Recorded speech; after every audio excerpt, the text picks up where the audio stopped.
Avui toca parlar del punt 6 del framework Atlas de Mitre. En aquest sisè pilar hem de treballar la persistència.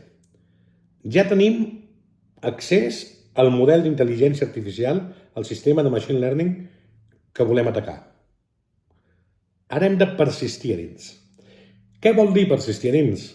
Vol dir que no hem de córrer riscos innecessaris. Després hem de preparar la sortida del model sense que ens detectin els sistemes defensius, etc. Per tant, hem de persistir i hem d'executar l'atac d'una manera segura. Però persistir també vol dir treballar amb allò que hem d'atacar en aquest model.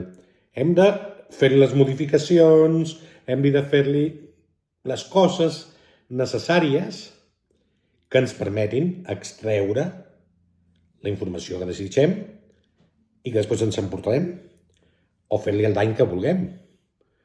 Persistir vol dir picar pedra